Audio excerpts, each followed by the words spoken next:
Well, good morning, everybody. Welcome to the Underhood Show presented by Mel Hambelton Ford. My name is Phil Nightingale. I'm the general manager at Mel Hambelton Ford, and Josh Prophet, our service director. Morning, Josh. Good morning. Beautiful day in the biggest little city in Kansas, as they call it. There you go. Yes, we're in Halstead for the great Old Settler celebration. It happens every second weekend in August, and we are here getting ready for the parade. It starts at 10 o'clock. Josh, as always, there's some pretty cool hot rods rolling up down 6th Street here. I think we seen maybe the biggest little city. We've seen the smallest little car just break the land speed record here on whatever street. I wish he'd come buzzing by again. Yeah. So, but it's a little go-kart thing dressed out. It was pretty cool. I can't believe he was going as fast as he was. I'm looking for him. Where's he at? The biggest thing on it was the guy driving it. Yeah, that's true. And he's only about 2 inches off the ground, too. Yeah, for sure. He had her wound up, didn't he? Yeah. So anyway, hey, it's a call-in show, 316-462-3673. Anything ailing your car, tires, brakes, batteries, anything in the automobile world. I want to talk about the new Bronco. You want to talk about anything in the new world of automobiles. You get a great price package. It's very simple. Just a phone call is all it takes. The only show I know you get paid to call in on, 316-462-3673. And for each and every call, you get a great price package valued at over $130.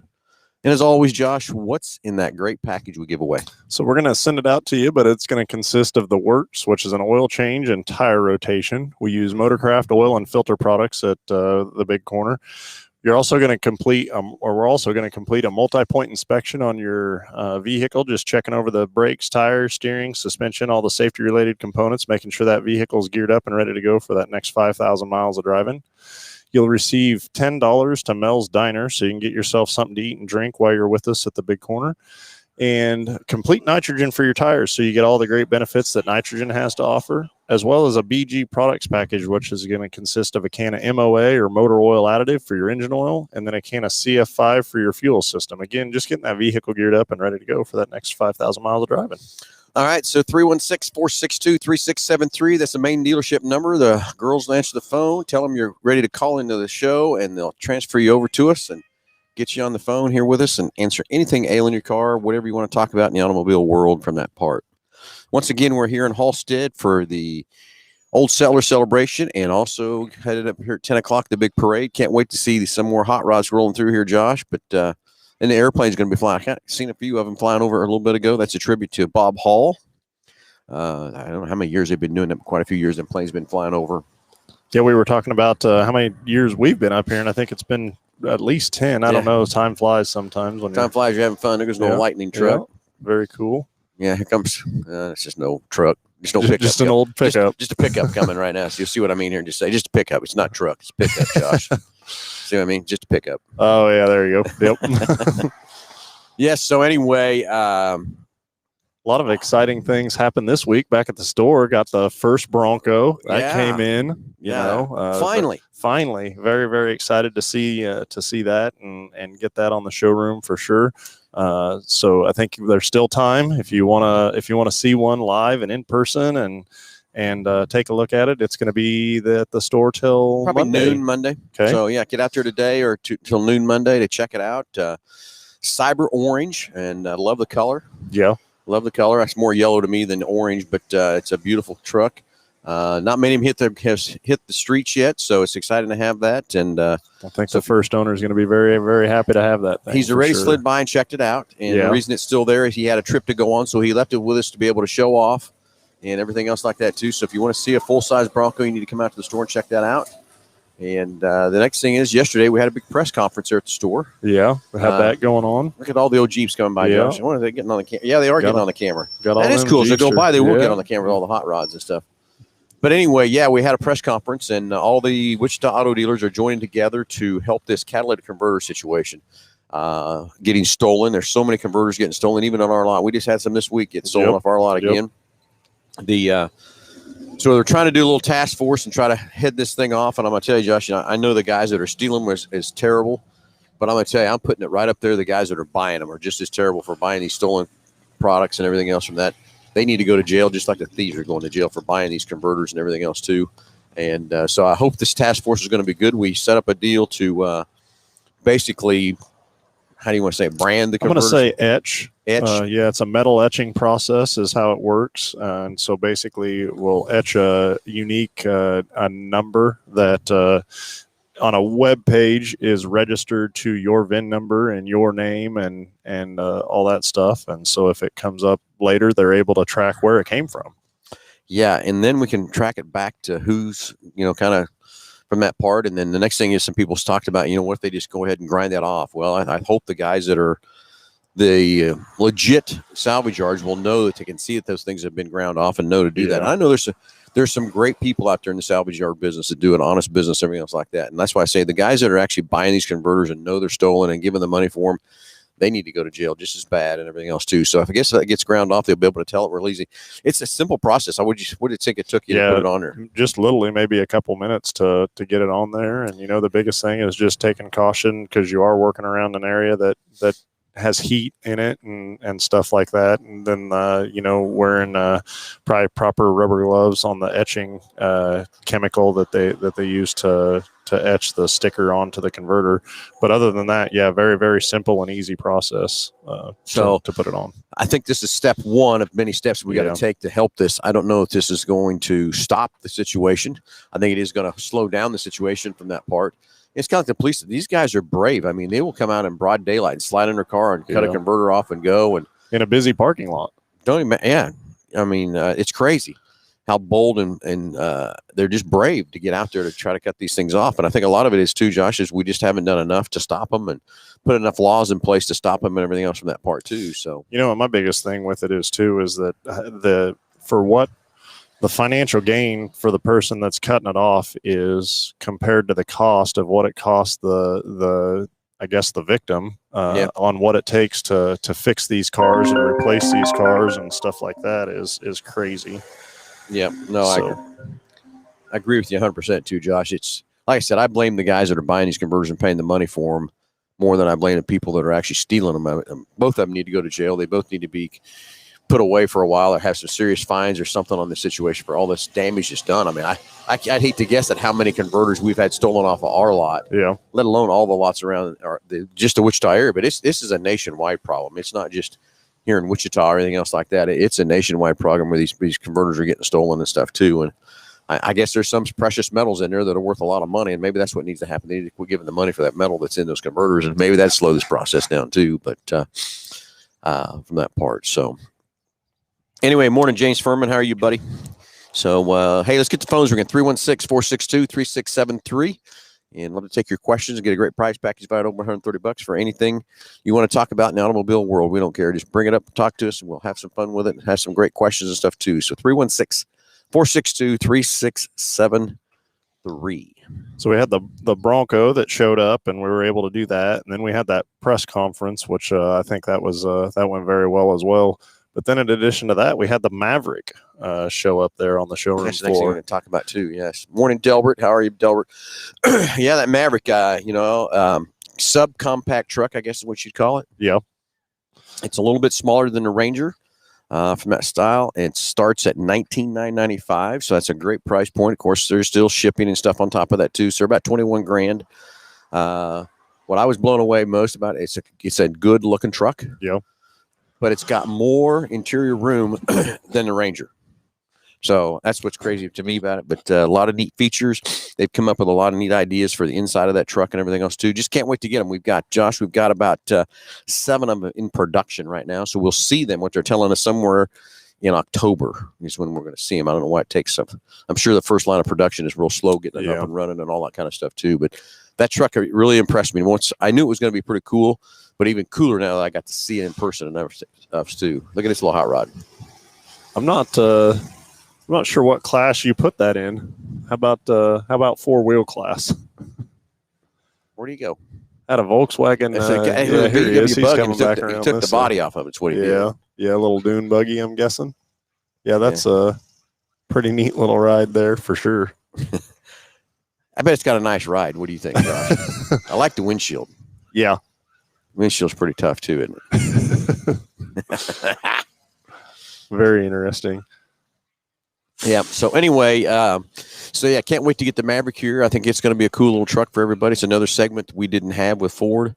And Josh, the next thing is I've got over 50 orders in the order bank already for the Maverick. For that. People that have come in and actually sat down with me and actually ordered a Maverick. So that's fun, exciting too. The excitement level for that's huge. And so will that the first production of that, will it be a 21 or are they going? They're calling it 22. Are they? They are calling it that's kind of 22. what I figured with it being October. Yeah, it will be a 22 model year from that part. Let's switch to Bronco a little bit. Hate to say it, but another little bit of a delay. I don't understand why we can't get this top right, but we can't. I shouldn't say we. I should say Ford. There's a bunch of Broncos built already, and they're not happy with the actual cosmetic of the roof. The one we have on the showroom does have the hardtop roof on it. I don't see where it's at or whatever, so I'm sure we got one, maybe one of the better ones or whatever. I do have 3 Broncos setting still up there in Michigan, and I know that's what it is. They're holding them up for the tops. For the roof on it? For the roofs on. I just wish they'd ship the truck so we could have them and show them. So if it's a cosmetic thing, I get it. They're going to replace all the roofs on them and stuff too. So let's just get the trucks to us, and so we can show it to them and let the customers have their vehicles and stuff like that too from that part. But I don't know. Ford's done not a good job getting this thing launched. They want to certainly make sure that when they release it, that it's right. I think, from that side, especially now, it's been a long time coming, and they've talked about it for quite a while for sure.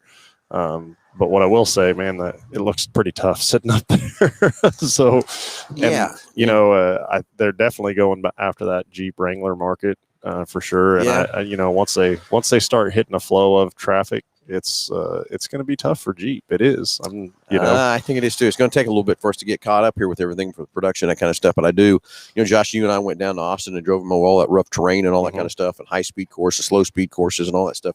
Pulled those hills and everything. So I do think it's going to be a game changer. We just got to get some Broncos on the street. Is what has to happen with Ford and stuff too. So yeah, I understand that completely. Anyway, hey, let's get the phones ringing. 316-462-3673. Join us on Facebook Live. Join us over on YouTube Live. Give us a subscribe on YouTube. Love that. If you do that for us, please. And we got a caller coming in, Josh. We do. We've got Dan is on line 1. Dan, you're online with Under the Hood. Go ahead. Yeah, good morning, guys. Good morning. How are you all doing? Good, Dan. How are you, buddy? I'm doing pretty good. Oh, good. I had a question for you guys. Well, on those converters, why can't they put a deal on there where they can be located? Well, okay, we talked about that too, but the heat is the problem. So far, they haven't found a GPS device that can withstand that heat that converter puts out from that part. Is really hard. And the other thing we are getting ready to launch is we're going to equip some vehicles with all kinds of, what I want to say, technology of cameras, door locks, that kind of thing. And we're going to set some thieves up to try to do some different things and stuff like that too. So that's going to be pretty cool on that part. But that was the first thing I said, is let's put some tracking device on it. But man, them converters get 1,000 degrees, Josh? Oh yeah. Yeah. Well, and then you talk about, you go from exhaust converters to vehicles to the DEF systems that are on the diesels now. And those things are running, 1,700 degrees easy from that side of things. Wow. So yeah, Dan, your question is a great question, because in the meetings we've had with the police department and in all these meetings we've been trying to get this thing set up, is that is what we talked about, and did a lot of investigating trying to find a GPS device, and there just isn't one out there that can handle that much heat and still be able to track it. So we've even talked. That'd be great if you just track it to right to who's got, ends up with it, and then you find out who did it. That'd be great. Oh, I know. I'll get punished for it. Yeah. Oh, I know. It's exactly right. And Dan, like I said earlier in the show, it's the people that are buying them are just as much as the fault of the guy stealing them, in my opinion. Exactly. But it's a huge problem.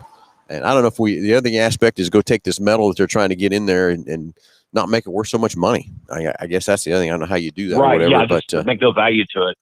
Why can't they just do that? I don't know. I've heard all different things from platinum to uranium, and I don't know all's in them converters anymore too. To do that, but I'm with you. We need to catch the guys buying them. And the next thing is where that's at, and I don't think it's here. I don't think they're buying them here. Yeah, in I just said Kansas. it's not recyclable. You can't use it, and it's just destroy it. Yeah. There's no value to it at all if somebody tries to sell it. Yeah. But I hear they steal all these things and then they box them up in big box trailers. So you can't see them. They ship them all over. They're driving them all over to bigger places like Texas and different places like that to sell these converters. So it's hard when the crime's happening here in Kansas, but then the guys that's buying them is in 2 or 3 states away. It's hard to track those guys down too. But it's a crazy deal. It's amazing how many converters have been stolen here just in this year.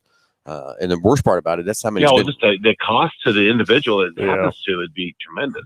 Yeah, it is crazy. I mean, some of these converters are over $1,500 to replace and stuff. Let alone then the damage they do under the car when they're cutting that stuff off. Right, is the next problem it does, and it's terrible crime. But I mean, that's the thing is that the police department shared some numbers with us yesterday, and I think it's 800 and some that they've got reported. But that's we haven't reported all the ones we got stolen. Yeah. It's nothing's going to happen, nothing's going to change. So we got to keep moving on with our program and stuff. But we'll get 5 to 7, 8 at a time stolen off our lot. Come in some morning, and Well, does it ever happen during the day? Or is this night? Well, I think for us it's nighttime. But I mean, they've got guys that are actually midday jumping in parking lots and just crawling into cars and going broad daylight from that part. Yeah, that's crazy. Oh yeah, they did catch one guy underneath the car with a saw.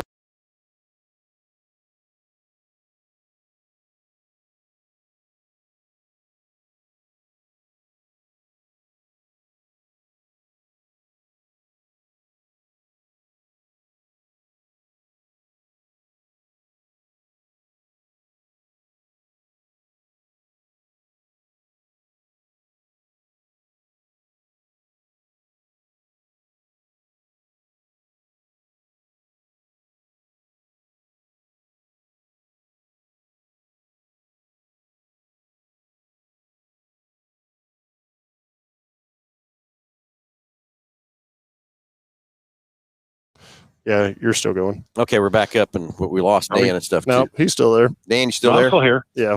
Well, anyway, let me tell you what happened here, Dan. We're in Halstead here, standing on 6th Street, getting ready for the parade. It starts at 10 o'clock, and for the power to run all of our equipment, we've got a 21 F-150 backed up here with the generator on. And truck shuts off in every 15 minutes. And we just didn't keep some of the truck to keep the truck running. The truck died. So started the truck back up. How do those generators up work? Does that run off the? How does that? They have its own motor for that, or how does that work? Say that again, Dan. What was the question? On the F-150s. The generators on the F-150, are they just a separate motor or what? Yeah, well, on this particular truck we got here, this is a regular 5.0, and it's got these 2,200 kilowatt generator on it. So it's just running when the truck's running, it's running the generator, and then the inverter runs. Then when you get the hybrid trucks, it's got a bigger battery and stuff in the truck. That truck will shut on and off as it needs to keep the battery powered up and run that generator from that part. And they have a 7,200 watt generator on the hybrids, so you could power your house with that. Yeah, and that'd run your campers too, your fifth wheels. That's exactly what it's all for. Campers, for the ACs and all, it'd run that. Oh yeah, that's what it's for. That's why these guys go out camping, do all that stuff. They have their onboard generators for the car. The guy that's working out of his, instead of having a generator in the back of his truck, it's built in for all your carpenters, your electricians, any kind of construction work, that kind of thing. They got their generators built into the trucks, and it's a neat feature from that part to keep have that thing. And this way you don't got to carry a generator with you, not worry about someone stealing a generator from you from that part too. So it's a cool deal on how that works and what it does. But that's what just happened to us. Your truck shut off after 15 minutes, and so that's why we lost you there just for a second. But yeah, that generator option on these trucks is huge and incredible what it does and how well it works, just to keep things powered up and running wherever you're at. And the other thing I like about it too is on the hybrid, you go to a full tank of fuel and it'll run 72 hours before it needs to have more fuel put in it. That's a long time. Yeah. Sit there and you can build a house in the middle of nowhere and never have to have power to it till you're done. That'd be excellent. That would be excellent. So, hey, question on, I talked to you about the small Bronco. Yep. And you said, do you know about how many more weeks those will be out before you get some in? Or? Well, we got one on the showroom right now. So small Bronco, I think. Is that what you said? Are you talking? Yeah. Oh, the Sport. Is that what you're talking about? Well, the one we're getting the one that Keith is wanting to get. That's Sport. Dan, I'm telling you, Did you order one? Did you order him one separately, or do you know? Yes, I've got one. I've got one in the order bank for him. And it's just right now the Broncos that are, I've got probably 50 there already in line being built. And this chip shortage is still slowing that process up too.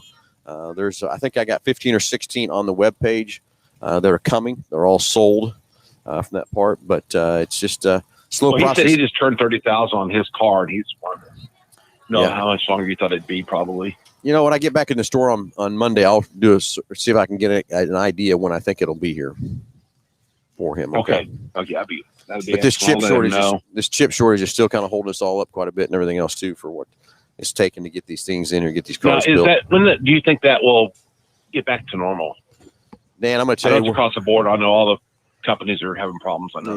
It's not just Ford; it's every manufacturer. I'm going to tell you, Dan, we're probably till all the plants are back up and running. I'm still saying we're probably 60 days away from that, to where they're all up and running. Okay. But then to get everybody's production caught back up, I think we're a year and a half in this deal before we're back up to having some decent inventory levels on our new car side. I just think we're that far away. I talked to a guy that's there he goes, Josh. There he goes. Hope you got it on camera. I think we did. They call him the Blur. Anyway, but I was talking to my buddy that's in the Honda store, and he's the same way. He's got, I think he said he's got 20 cars on the ground, so it's a long, he's thinking it's going to be a year to 2 years for their back up to having any kind of production and all that kind of stuff too. So going to be a little bit for everybody gets back under control and everything, from that part. So. Hey, and then another thing I was asking, the 22 F-150s, when are they going to release those? And what's going to happen there, The 22 F-150s, we'll start building them the second week of December. Is when the 22s will start coming out. So we got a little ways to go yet on the 22s from that part. Okay. So. Oh, wait, time's going by so fast. It won't be long. You're right. It's time flies you have in front right there. Look at that little thing. Oh, yeah. He's got her wound for sound. I'll let you guys go. Good talking to you all. Hey, Dan, thanks for the call, and I'll get you to see where we're at on Keith's Bronco Sport on Monday, okay? All right, sounds great. All right, thanks, guys. All right, have a good day. You too. 316-462-3673. Hey, anything ailing your car, tires, brakes, batteries you want to talk about, jump on the phone here. You get a great price package. And who just joined in here? Well, I don't know. Just some random guy from the streets of Halstead. Yeah. Austin Rasloff. He's a service advisor at our Quick Lane. Also a Halsteadian. We have some guy in the dealership that claims to be a Halsteader, but he's really not. Yeah, he moved in a couple years ago. No, he doesn't even. His address he's is outside. Sedgwick. Right. He's outside the city. He's been trying to get you and me to make him an official Halsteadian. Yeah, we can't do it yet. Yeah, can't. Yeah, you got to earn it. He doesn't make it in. That's for sure. Yeah, he doesn't get in. He's not a true Halsteadian. Yeah, you got to earn your way in. He hasn't even come close to earning that right to be a Halsteadian. Biggest little city in Kansas, greatest little city in Kansas. Yeah, you just can't do that. There's just nothing. Some people choose to move somewhere, get an address, and then decide they don't want that address. They want some other address. Well, that's because that was in your address. Oh, that was Haven. I was like, I can't be in the same jurisdiction as Josh is. Okay, so here comes Nick Ballman in the red, white, and blue van. He's going to set up at the car show. That's something we need to talk about. The car show is going on in Halstead at the Scout Park. And Nick is coming to set up the deal. Let me go talk to him a little bit and tell him what's going on. You guys talking about some more stuff here. So, what were you here last night? I was, yeah. I got off work and literally went and grabbed a shirt out of my dryer when I went home and threw it on and came here. The party was already happening. I missed the great race. I was going to say, do you guys participate in the great race? I have in the past, yeah. Nobody that I mean, people I knew obviously did last night, but so explain that and how many participants do you have to complete that? The great race is a series of basically just different. There's biking, there's triking, there's a basketball. You have to make like 5 free throws. There's people that canoe in the river. There's a tricycle that ends it on Main Street. There's runners, there's swimmers. I think one team is probably, I don't know the official number, probably 12 or 13 people on it. Numbers of it? Yeah. And basically you go around Halstead. It's through the town, kind of out in the country a little bit, outside the city limits. Starts the race. They shoot off a big anvil to start. Got to be talking about that great race, huh? Down at the co-op. But I missed it last night. I didn't get here in time, but that's the kind of the kickoff to Old Settlers, I guess you could say, is the great race. And then certainly the parade this morning is another kind of highlight. But yeah, it's yeah, one of my favorite times of the year, coming back home and seeing everybody you grew up with, seeing, people that, I was talking to some guys last night that one of them was a 97 grad from Halstead. One of them was an 02 grad, but we all have memories of, they span generations of, I remember when this happened in town. I remember when this happened in town, and, kind of bonds everybody. And it's always fun to catch up with people. And, my parents both went to school here and went to school with Phil and seeing their friends and getting to have camaraderie with them again is always a fun weekend. I enjoy coming every year just for that aspect of it, just getting to see everybody again. Yeah, it was weird not being here last night. I heard the Nightingales. We did a first time in how long, you guys? 20. Well, really, so we missed last year, so it had been 21 years. Right, but we did it 20 years straight. Yeah, I was like, because I saw Jake was doing the deal in Salina, and I was like, man, I bet the Nightingales didn't have a team. That probably, first I would have guessed 15 or 20 years. You guys had a team 20 every year in the Great Race. We did. So, anyway, is what it is. We're rolling on. We're going to have some fun today with the parade and stuff still. But, it was kind of weird not being here for the Great Race and hearing that big anvil shoot off. And last night went pretty well for him in Salina, so I think he was glad he was where it was at for sure. Yeah. So can't trade that. No, exactly. So you weren't enthused about that at all, any though? No. They had over 70 teams for cornhole tournament last night. Where'd they do that at? Down by the softball diamonds. Really? 70 over 70 teams. That's cool. My dad's 3-0 with Michael Davison. They're into the championship round, so he's pretty excited about that. I bet he is. They got to play this morning. I don't know how many times, but hopefully they can go a little while. I don't know how that scores. I played it not very much. So how's that? There's official rule. So everybody plays it depending on whose house you're at. There's different rules you can play. Okay. But so they have a set of house rules. I didn't check what they were last night. I think they were playing cancellations. So it does take a little bit of time to get to 21 with some of those guys. So it's 21s, which is the score. Yeah, most of those guys by that time last night were a few sheets to the wind. So some of those. Oh, really? That's odd. Not in Halstead. Yeah, some of those throws. It was questionable on a few of them for sure. Yeah. So anyway, we had the Great Race last night. We got the parade kicking off at 10 o'clock. I know that the big car show's headed over to the Scout Cabin. So the cornhole tournament, what else is going on in this big little city today? Well, I don't know if they're doing the rodeo this year or not. Usually they usually have like a little bull blowout, but I'm not 100% sure if that's what again? A bull blowout where they just do bull riding. They've done that a few years in the past. I'm not sure if they're doing that again or not. Look at this. What's in the cup? Right here. What's in the cup? They're okay. Just checking. At the moment. Obviously, the Legion is a hot spot in town. Everybody kind of congregates up there. They're doing tacos. If you guys are in town today, they're doing. Okay, what about tacos again? What? At the Legion. Oh, really? For the Christmas for Kids. Seen that old international running around for me here. Yeah. Christmas for Kids fundraiser. The Legion does a lot of really good things with that money, and this is their biggest fundraiser of the year this weekend. So if you guys are in town and wanting some good fried tacos, the Legion's the spot to be, and the money goes to a great cause. They get families every Christmas that maybe aren't as fortunate, and go basically on a shopping spree, so that those kids are able to have a good Christmas with some presents and stuff like that. So. This is their big weekend of the year, and any money that goes, any money that gets spent there goes towards that Christmas for Kids program. Very cool. Yeah, I knew the tacos are always kind of a thing there at the Legion, but I didn't know that's what they did with that or whatever. Yep.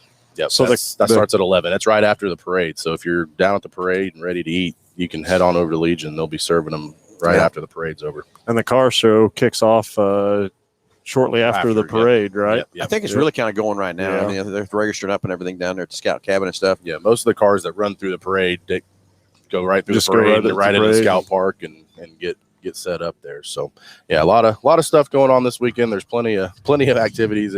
No matter what your interests are, there's probably something going on for you. So, good weekend. And again, if you're in town and wanting to support a good cause, the Sons of the American Legion are doing the fried tacos up there at the Legion facility.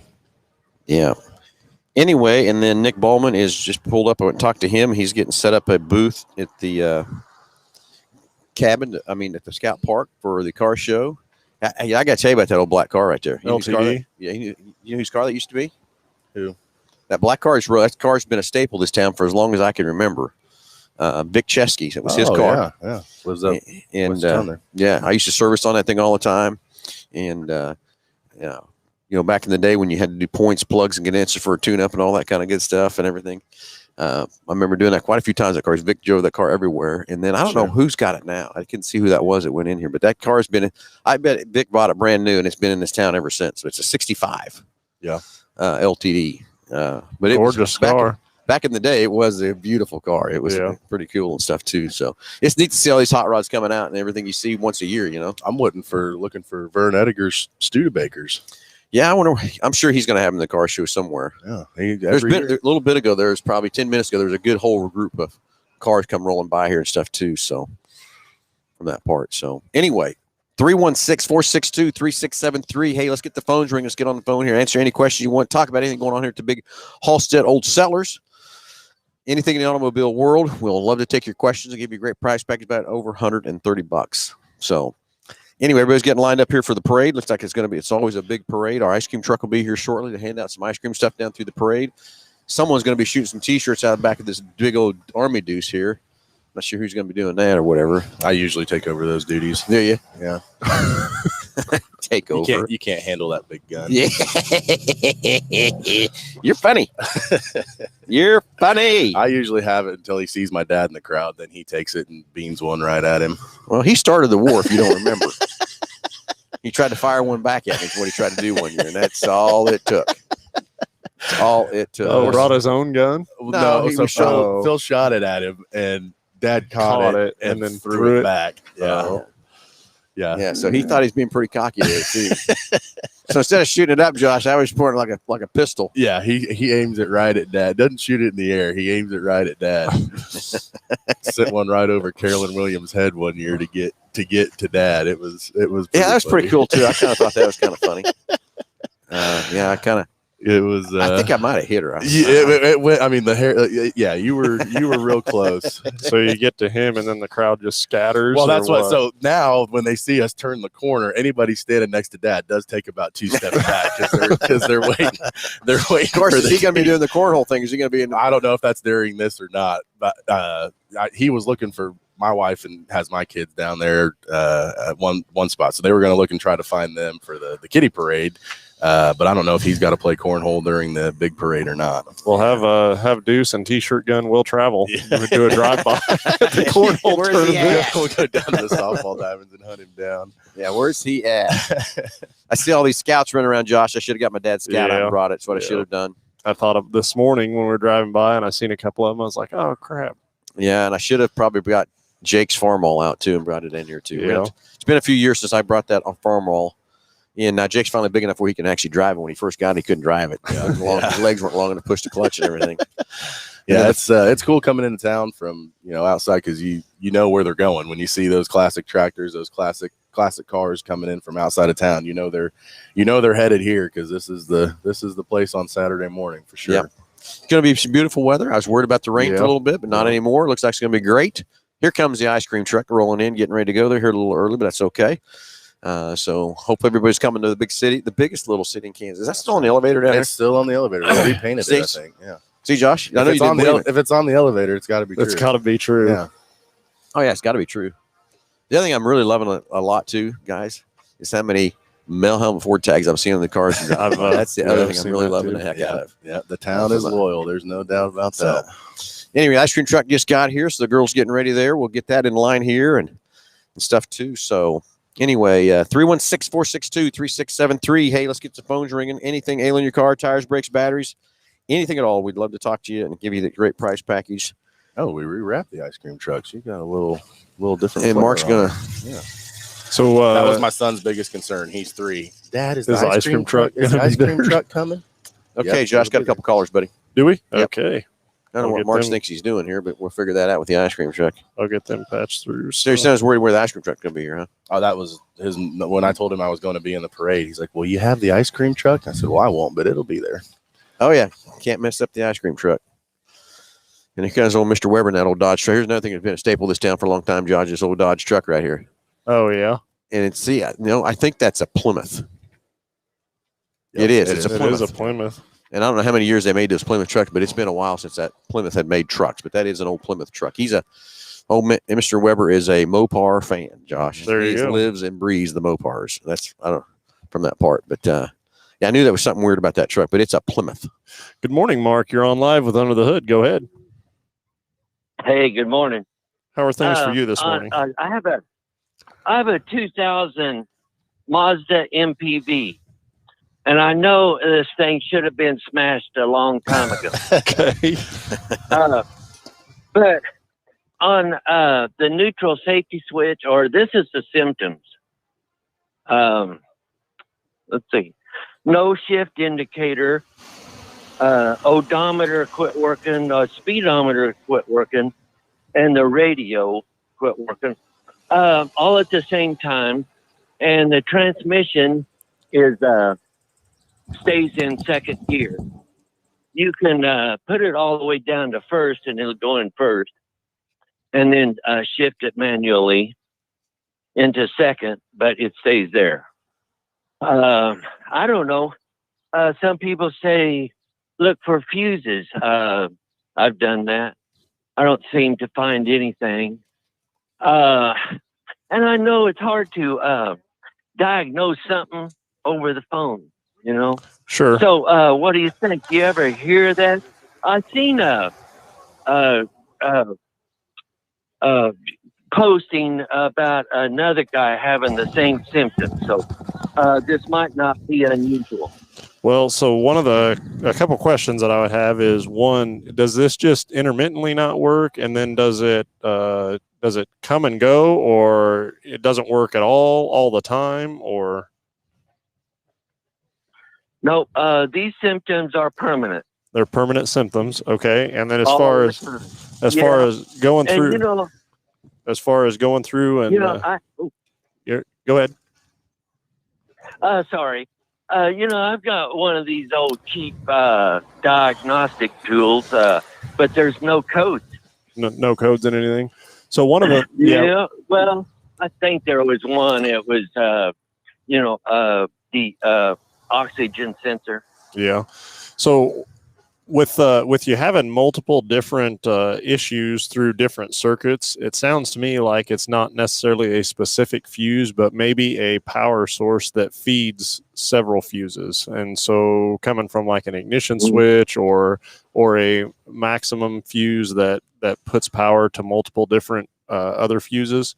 And it would be really just a matter of chasing down kind of one circuit and looking into it. But something I think where you're going to end up, or what we'll find, is it'll be something like an ignition switch or a module that powers multiple fuses or a junction block of that sort. And what we're going to do, I'm going to throw a diagnostic onto your package. We'll take a look at that thing at no charge to you, figure out just exactly what's going on with it for you, and get it fixed up. But I'm going to say that we're probably going to find a circuit somewhere that's not powering multiple things, would be my guess.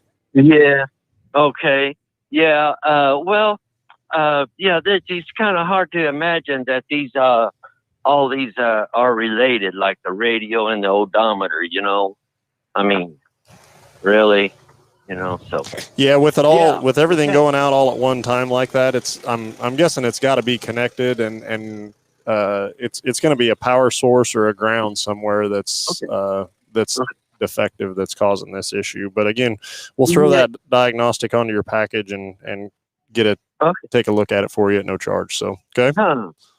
How about that? All righty. Thanks for you guys do a fine job. Well, thanks for the call, Mark. All right. Good day. Bye. Okay, we got another caller coming up here, Josh. I'll get them patched through here, but let's see what.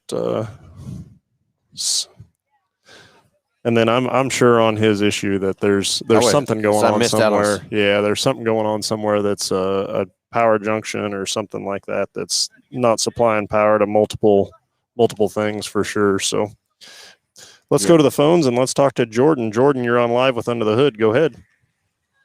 What's up, guys? How we doing? Perfect. You? Good. I'm good, but I don't really have anything mechanical to talk about. But I wanted to call from the sprint car capital of the world, Knoxville, Iowa, right? Yep, we're up here at the Knoxville Nationals. Got to see little Rico Abreu win it last night on the non-qualifiers night. Where'd my boy Kyle Larson finish? Kyle Larson finished second to Brian Brown Thursday night. Okay. They didn't finish the races till about 2 in the morning because of rain delays.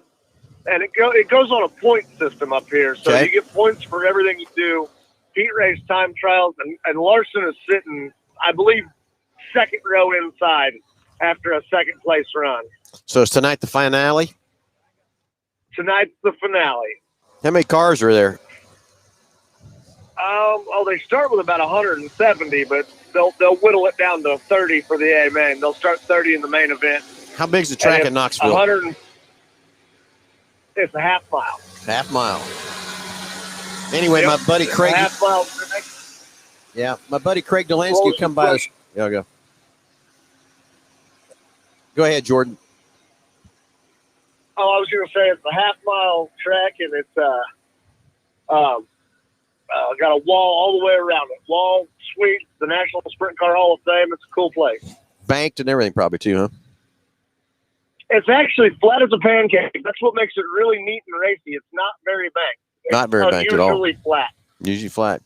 Anyway, my buddy Craig Delansky, who runs Dodge City Raceway Park, stopped by the dealership yesterday and bought a truck from him while he was there. But he was headed to Knoxville. He said he had an interview at 8 o'clock on Dirt Vision. It was Dirt Vision doing the show. Yeah, he did. They had a long-time worker up here pass away, and they did a big deal for him. And Craig Delansky is who led that deal. I did not realize he had just left the dealership and headed up here. But, they did a big ceremony. The gentleman's last name was Roebuck. I couldn't remember the first name, but something Roebuck. And I guess he was a staple up here at Knoxville for years and passed away. And they did a big deal for him, and Delansky actually did the invocation. So, yep, very cool. Deal. Very cool. So, you got some good seats and everything there, buddy? Well, see, I'm up here catering, doing the same catering like what we do for you guys. And we'll do a couple of the suites on the National Sprint Car Hall of Fame, and then the Brian Clausen Tower, obviously. And the last suite that we cater in will be Bill Johnson's suite, Evans Building Company, those cats that just built you that beautiful new warehouse. And we'll actually watch the A main from there. So to answer your question, yeah, best seats in the house. Yes. Bill Johnson offered me to come up there, but, racing and everything else like that. I mean, going to the store, I couldn't get there, but love to have been there with Bill and the gang. If you leave right after the show, you can make it. Say that again? I said, if you leave right after the show's over, you can make it. Yeah. Don't tempt him. I don't know if you've seen him drive or not. He would make it. Yeah, I hear you. So I bet it is going to be a good show tonight and everything else too. Should be pretty cool to see and stuff like that. So, but I'm rooting for my boy Kyle Larson, who I'm rooting for. I'd say he's the guy to beat. Him or Gio Scelzi are probably the two that got the best shot at it. Started with 170 cars and they're down to 30, huh? That's pretty cool too. Well, they're not down to 30 yet. Not yet. Okay. They're down to about 150. But they'll start with the E main. It's kind of like the Chili Bowl. They'll start with the E main at 7 o'clock tonight, and they'll have it down to 30 by 9:30, and then they'll run the A main. And it pays $150,000 to win and $1,000 a lap to lead it. $1,000 a lap to lead it? How many laps is it? Yep, 50 laps. So potential of $200,000. Yeehaw. Better get on that stuff. I need to get in a race car.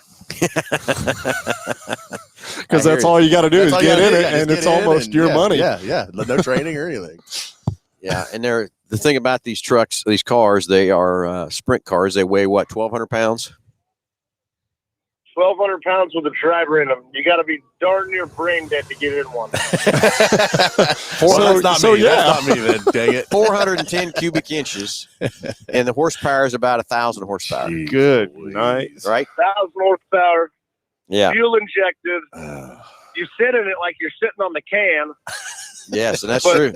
But like the can's got a missile. Well, they probably want you in that position for a reason, just in case something. You got to get just in case something gives. Got to get out of it or whatever. Yeah. But It does happen from time to time. I can imagine. yeah, but you're right. You got to be out of your mind to get behind one of those things. And I'd like to just try it once though. By Nobody myself. else on the track. Yeah, I just want to be clear of that. Yeah. Yeah. Instructors- 1,000 horsepower, instructors 1,200 straight pounds. And what on a half mile, where are they going to be running? Probably 150, I'd say. They're real close to that. I mean, a half mile, they're turning right at a high 14, low 15 second lap. So, and that's the fastest laps they'll turn. So on average, probably about a 16 second. So 16 seconds around half mile. I mean, if you do the math on that, carry the two, that's about 120, 130 mile an hour. Yeah. So they're probably entering, that's averaging it around there, but you could probably, their top speed's got to be 150. Yeah. Yeah. They're probably entering at 100. Yeah. And then the sound those things make too is not, it's terrible to listen to too. Yeah. So, well, okay, Jordan, thanks for the phone call. Cheer on my boy Kyle Larson tonight. And hopefully he can pull that thing off and everything else too. Then he's got to head down to where's the NASCAR race tomorrow? Michigan. Okay. Going to the Motor City. Yeah. 2 miler. Yeah. And I believe that Michigan, isn't it still the fastest track speed wise? I think so. I don't know. You're a better statistician on that than me. Yeah, I think they're over 200 mile an hour entering in the corner at Michigan. So, Jeez Louise. Yeah. So, okay, we'll get some cooking going on. And if you see my boy Kyle Larson, go talk to him for me. Tell him I said hi. Sure, he's easily accessible. Yeah, he probably. Nightingale and He'll know. When he came here to Wichita and raced a sprint car, I got to meet him there, and then we exchanged phone numbers and stuff. And every NASCAR race that he wins, him and I text back and forth. So it's kind of cool I got a couple other NASCAR guys in my phone that don't seem like to text back, but I'm telling you, Kyle Larson will text back. So that's why he's my boy. Name dropping. Yeah. So I'm jealous. I want to have a text conversation with Kyle Larson. Yeah. Anyway, that's where I'm bummed with that situation because Tony Stewart wanted him, and Ford turned Kyle down. So that's what happened there too. So it's kind of a bum deal. I wish Ford would have woke up and had him on Tony Stewart's teams. I think he'd be doing just as good as he's doing with Hendrick if he'd been with Tony's team. But it is what it is. It's called racing. It's called the way the world turns too. So, but anyway, Jordan, thanks for the call. Thanks for everything you do for Mel Hambelton Ford, keeping us fed and everything else too. What's he doing driving now? Yeah, I don't know. What's going on there? So, and we're seeing all kinds of people drive by. We know here, Jordan, in the biggest little city in Kansas is where we're at. So anyway. Oh, you're not in Wichita? We're in Halstead, Kansas for the great Old Settlers kickoff celebration. The parade's going to start here about 10 o'clock. And we got the Deuces over here going to shoot some T-shirts. Got the ice cream truck here and got a few vehicles going to put in the parade. So it's going to be a fun time. Oh, my gosh. Halstead. Yeah, they have a little golden statue of you when you enter town. And didn't you say they gave you like a commissioned by Phil Nightingale?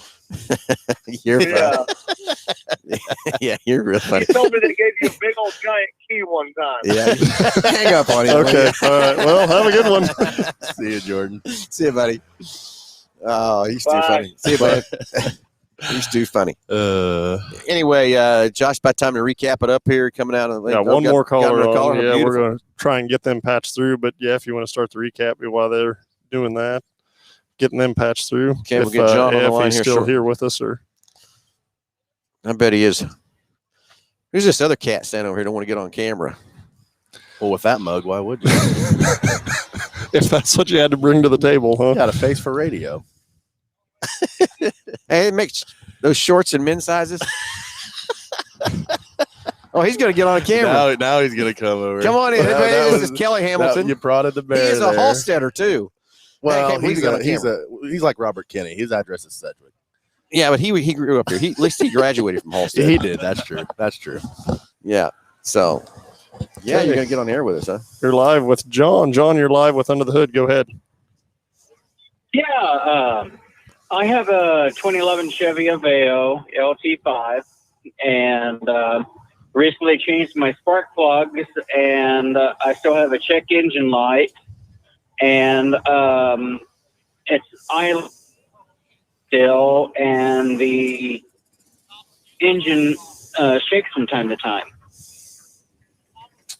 So, John, the reason for putting the spark plugs was the check engine light? Yeah, plus the spark plugs needed replaced anyways. What led you to the spark plugs causing the check engine light? Bank 1. Misfire on bank 1? Yeah. Yeah, and so you still have that miss? Yes. What year is that Aveo? 2011. 2011. So there's obviously a couple of other things that could cause a misfire, whether it's an ignition coil or a plug or an injector or just compression in that cylinder would be the other thing. And I was trying to remember on that Aveo, I think the plugs actually go down, or the coils go down through the valve cover of it. Was there any oil residue or anything like that when you pulled the coil off of it to change the plugs? No. No, nothing there.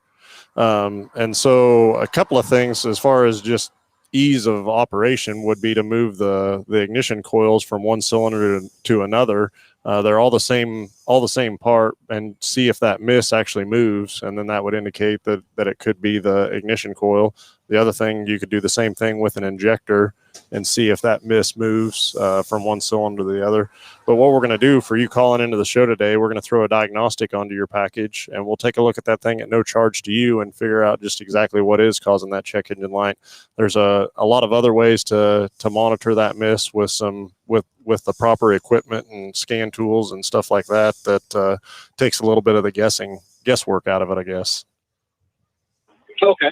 So we'll get that added onto your package and take a look at that thing at no charge to you and figure out exactly what's going on with it, okay? Also, besides that, I'm having issues with my rotors on my car, too. What's going on with them? When I step on the brakes, it's squeaking pretty bad. I don't know if they need cleaned or replaced. Making a squealing noise or? Yeah. Yeah. So there's the most common thing on that, there's a indicator on the pad, on the brake pad, and as that pad wears, it's called a squeal indicator. And so basically it starts making contact against the rotor and will make a lot of noise just to help you indicate that, hey, the brakes are getting low and it's time to get them changed. So as part of the package, which we do, the oil change, tire rotation, we'll perform a multi-point inspection checking over those brakes as well. So. And I'm also having issue with my right front tire. It keeps on losing air. Got a nail or something in it? I don't know if I need a new tire or if it just needs repaired. Well, definitely mention that when you get checked in, and we'll take a look at that as well, okay? All right, thank you. Get that Aveo tuned up and ready to go for you and get you going down the road, okay? All right, thank you. Perfect. Thanks for the call, John. All right. Let's get a recap going. It's this time to get ready for the big parade. Kelly, this is a radio show. You talk on it, okay? Yeah. I just didn't know if you knew that. I got that, Phil. Did you get that figured out and everything? I just wanted to make sure you knew that or not. We talk here. We just talk. We don't point and nod our head. We actually talk. He was talking. I was pointing at the planes. This flyover is pretty cool. It is pretty good. There's going to be a lot more of those planes fly over. Usually there's just tons of them flying. The ones I love are the ones that blow the smoke out the back and everything. Yeah. They do that and stuff too. So tribute to Bob Hall, who is a great person from Halstead. I know, Austin, at least 15 years they've been flying in planes over, haven't they? Oh, as long as I can remember, even as a little Can't kid. remember how me long too. ago Bob Hall passed away or whatever, but it's a tribute to him. And if you run out by the airport, there'll be just those planes just be lined up on that grass runway out there. So very cool for that part. Parade getting ready to kick off here in Halstead. Go by, check out the car show at the Scout Cabin. Going to be a lot of cool cars over there and stuff too. Tacos at the Legion. Tacos at the Legion for the Christmas for Kids benefit, and for that part too. So all kinds of good stuff going on here in Halstead. It's fun to come back to the biggest little city in Kansas. Don't forget it. Another good old tractor rolling by. Yeah, I got to get Jake's tractor over here next year and then get the Scout out again. You're really. I don't know why they're not here this year. You're really jonesing. I mean, you're like fiending. Like, oh, I know. I'm Getting disgruntled I excited. wasn't in a great race last night, and now I don't have my Scout over here, don't have the Farmall here. So anyway, hey, everybody, thanks for watching. Thanks for listening. And everybody have a great Saturday. If you need something to do, come over and check out everything going over here in the biggest little city in Halstead. And as always, we'll talk to you next Saturday.